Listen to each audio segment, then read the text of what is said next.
What's up, guys? Ivan here with getivan.com, and in this video, we're going to be talking about how to make money with Kryptex, which is a cryptocurrency mining software that you can install on your computer or laptop, and it sort of automatically decides what to mine and then just kind of pays you out based on whatever it's able to get from your processing power on your computer. It's kind of cool because it can use a regular computer, but at the same time, after I spent the time to set this up, here's one of my, as some of you guys know, I use a variety of servers for my B2B lead scraping service. And that gives me a nice little small salary just from the lead list side of things. Um, but clearly, when it comes to cryptocurrency mining, it's just not the same kind of processing power value at all.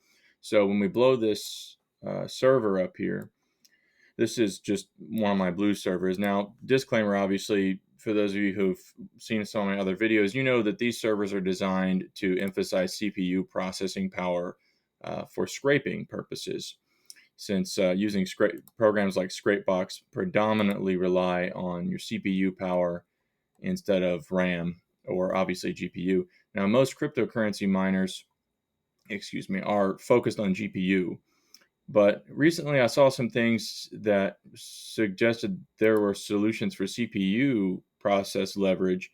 So I thought that was neat, and I decided to check it out recently and discovered Kryptex being highly recommended. And you can see here that after I set it up, the projections are 75 cents per month. So you get like 2 pennies per day, and it takes up, as you can see, like 85% of your CPU. So not really great. Now, the specs on this computer, I won't open them up right now, but this is an i5 Generation 4 processor with 16 gigs of RAM, and it's just like a integrated graphics card. So definitely not leveraging the GPU. Now, if we take a look at the settings here, you can see under the algorithms, most of them don't qualify. My machine doesn't qualify for most of these algorithms that they want to use, because it doesn't have a GPU that can support those types of miners. Excuse me. So the one that it does use is XMRig in conjunction with mining RandomX, which, if I recall, that mines Monero cryptocurrency. And when I was looking at the specs, you can make more money by mining it directly, but obviously I think you have to really know what you're doing in terms of the setup and all that business. And then, and of course, you would have to do the trading, and there's a whole process. And so I think that you could probably make maybe twice as much as this number. Maybe it was like 50% to 100% more, like, possibly, from 75 cents to like $1 to $1.50 instead of this number. The difference is that with Kryptex, I guess they deal with a lot of stuff that you normally wouldn't want to deal with, so that you can just get paid. And the service has a setup to where you can just have it all deploy. You can request a payout into Bitcoin or even into cash. So it is pretty cool what they're offering. It's just because it's really easy to set up by comparison. The only difficulty I had was that the install kept getting blocked by Malwarebytes. And so if you guys use something like this, under my quarantined items, some of those miners kept coming up. So under my allow list, I had to come in and I had to allow this file path. So if you're trying to do this and have something similar, take a look at this file path. You want to go to this region, and if you right click on the shortcut for Kryptex, then you can go to open file location, and it'll show you where it is on your computer. And then on this file path right here, or wait a second, this file path is where the program is installed. So check that out if you're interested. And then this is the file path that has the miners. So you have to allow both of those, and then then the program, then your virus protection will stop blocking the things that it needs to for this to run properly. And then you can kind of run a benchmark, and it'll tell you how much your computer can earn. So the average computer I would expect is going to be about $1. Now, I did look at some benchmarks online, just some things where people were saying for GPU earnings, And one thing I saw was like if you spend 300 bucks on this one GPU, then in a year you get a return on your investment. So obviously it's one of those things where, and that 300 bucks for a GPU is not very much, like the average GPU is literally like, I mean, you can get a decent one for like 500 bucks, and excuse me, and then I would say the average like higher quality, GPU for desktop computers would be like a grand, you know. And then beyond that, you're getting into actual like more dedicated GPU for mining purposes. I would speculate.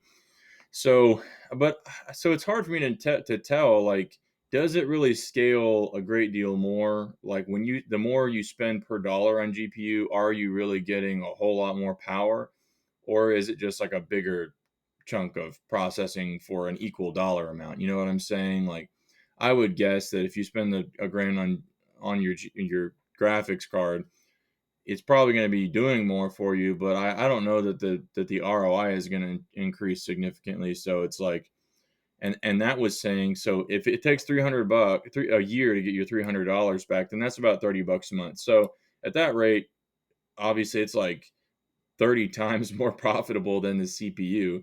And you can see on the task manager that it is using a ton of this CPU, which I always find that odd. Like, why is that um the CPU is not as highly valued as the GPU? I think that's interesting, but it's just, something to look into for another time. It's been a while since I've looked into all that, but anyways, so I guess the question is, because I make a whole lot more money on active processing,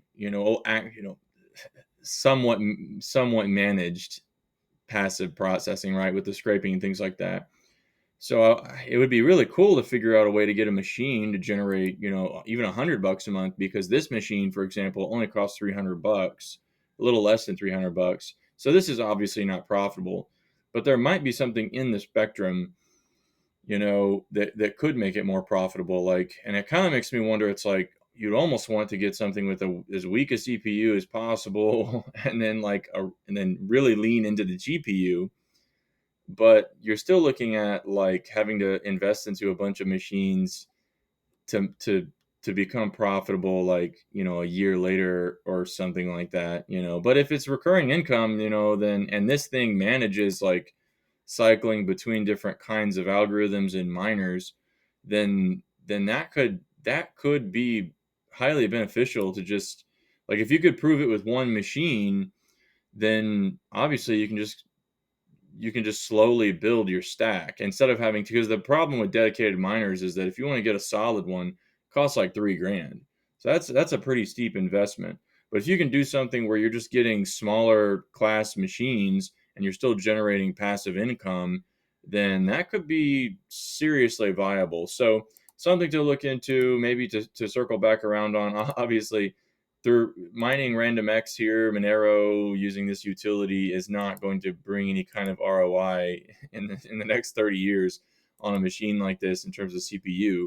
So, pardon me, there are better things to spend money on, and it would, or not spend, well, to spend money on, and also to invest in terms of ROI. So, uh, I'll have to continue the search and see what other methods I can come up with for passive income from just computing power. This is one of the best opportunities. There's also a service called NiceHash. If you want to check out this one though, and experiment, play around, and see if there might be more money in a particular kind of hash, like, because you can check on and off like specific types of miners and algorithms back here, then check out the link below. There's a link to Kryptex below this video, and let me know what you think, guys. If you have experience in this or have any recommendations, let me know. I'm interested in this field, and I'll be doing more research in the days and years to come, I suppose. Thanks for watching. I'll catch you later. Bye bye.